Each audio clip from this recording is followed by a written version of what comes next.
Hey guys, it's Coach Jonathan.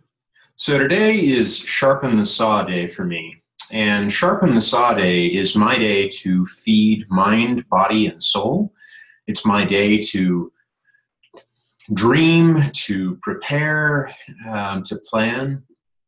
And so here's what a typical Sharpen the Saw day looks like for me. The first thing that I do is I wake up, I go downstairs, and I make my Shakeology. I turn on Dr. Stanley, which is the preacher that I like to listen to. He's the guy that christened me. Or I'll actually go into church if I want to fellowship with people locally. But basically, I feed the Spirit. It's a time for me to check the set of my sail, make sure that I'm going on the right path with what I want for my life, what I think God wants for my life.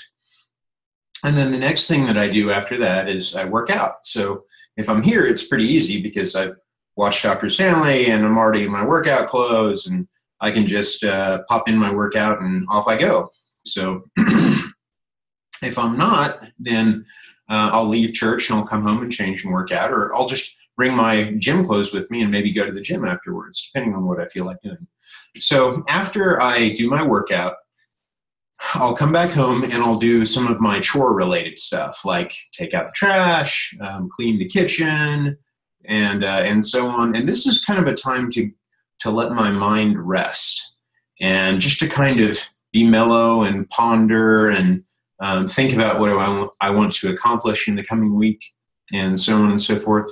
And of course, I'm already sweaty from my workout, so I can do my chores pretty easily and not worry about getting dirty or anything like that. So after I've done all of that, I'll sit down at my desk and I have my journal there with me. I have my Bible with me. I have any personal growth or leadership training books that I want to study that week. And I'll just take a little bit to maybe 15 to 30 minutes to sit and kind of read and get inspired and reflect on what happened in the previous week. Sometimes I'll review my journal and just kind of see what my state of mind was all throughout the week and remind myself what happened. Sometimes, because life is so hectic, I may have 4 or 5 really awesome things happen to me in one week. But by the end of the week, let's say on that Friday, the last day of the working week, quote unquote, something happened that threw me off my game. So that may put me in a funk if I don't sit there and think about, what really happened this week? Did I have good things happen? What were the challenges? Did I overcome any of those challenges? So reviewing my journal helps me to stay objective, and it helps me to remind me of all the things, all the battles that I fought in the past and won. It helps me to remember what's important to me. It helps me to spot patterns in my behavior. Like I'll see things that I talk about over and over again in my journal, and I go, why do I focus so much on that one subject? So it's a really great self-analysis tool. And from there, the next things that I'll do are usually spend a few minutes checking all my bank accounts and investments for both Jessica and myself, making sure that all our nest eggs and resources are doing well. I'll update the budgets because I have to give a report to her every week. Since I manage our finances, one of the things that I promised that I would do is to make sure that she's in the loop. She knows what's going on with all that stuff. So after doing that for a little bit, in general, what I'll do is I'll go downstairs and I'll do some more good old-fashioned manual labor, because at that point I've been thinking for a while and I feel like I just kind of need to get up and move. So what I'll do is I'll go down to the kitchen usually and I'll start doing meal prep. And meal prep in a typical week looks like this. I crack eggs and I separate yolks from whites. So usually I do 1 whole egg to every 4 egg whites. So if I crack 20 eggs, I would have 4 yolks in that mixture, and the rest would all be egg whites. So I'll crack eggs. I'll make a bunch of brown rice. Generally, I'll do 2 cups dry with 4 cups of water, and I'll boil that for about 25 to 30 minutes, depending on whether it's short, medium, or long grain rice. Short grain rice takes less time to cook than long grain rice. Short grain takes about 20 minutes. Long grain takes about 30 minutes. And if there's whole wheat, the bran is still on the rice, it takes a little bit longer as well. So I'll do that. I'll let it steam. So I usually start the rice at the beginning of this process because I want to time it so that everything kind of comes out at the same time as much as possible. So like the rice will be cooking, then I'll go crack my eggs. I'll put that in Tupperware, put that in the fridge because I want it to preserve for a long period of time. The eggs, by the way, are so that I can quickly make myself scrambles or omelets throughout the week, and I have a really protein-rich meal that I don't have to do a whole lot of manual labor for. So then I'll go and chop up my veggies. I may pre-mince some garlic. You can buy garlic that's already been minced, but I just like the fresh stuff. And I honestly, it's like therapy for me to shell all the little garlics and cut them up. And then I'll put that in Tupperware.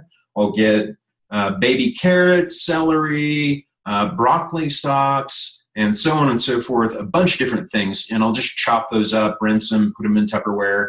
I like to make a spicy hummus, and I just buy the, I think it's called Habra is the brand, but it's the tub of hummus. We get the roasted red pepper, and we take a sriracha hot sauce and a little bit of blackened Old Bay seasoning and just kind of put that on the hummus and then stir it up. And that makes a really nice kind of spicy, zesty hummus that you can dip your veggies in, which is really awesome. You can use the 21-day fix little fat containers for your hummus to put that in there to make sure that you're not getting too much, because hummus does have some fat in there, but it's good fats if you take it in moderation. Other meal prep stuff, I will dump about 6 pounds of chicken breasts in the crock pot, and I'll cook that on low for anywhere from 6 to 9 hours. I'll do it for 6 hours if I want to make like whole breast chicken that I can maybe slice up into little slices and put in marinara, or into a spinach and chicken salad. If I want to shred the chicken and do stuff like top potatoes with it, mix it with barbecue sauce and make a sandwich or something like that. No sugar barbecue sauce, preferably, if you can find it. But I'll cook it on 9 hours on low, because when you cook it for that long at a low temperature, by the time you pull it out of the crock pot, it's just like falling apart. So the crock potting process is pretty simple. You just basically take your chicken, dump it in a crock pot, fill the water up to the top of the chicken, and dump whatever spices you want in there. I'll usually do a little bit of Old Bay, maybe a little Himalayan sea salt, because I like the flavor of it better than normal salt, and it's not iodized salt.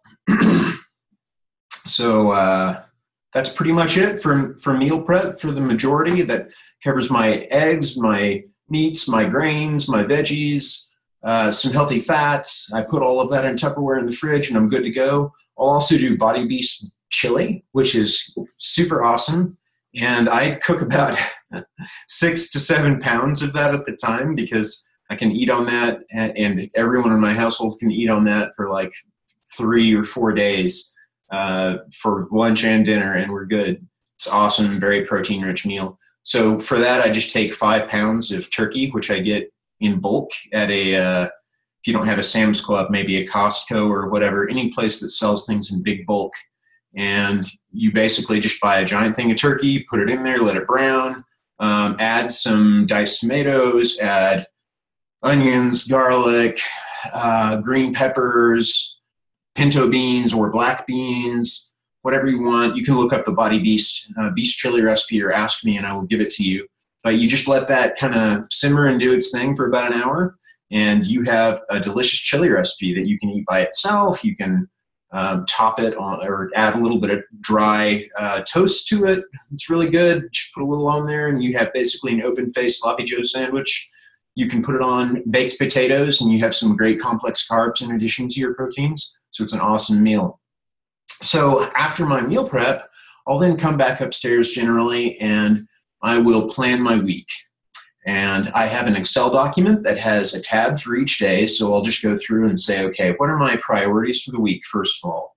I'll look at my goals. I'll look at my goals for the year and for the month and so on. And then I'll say, what do I need to do to hit those goals?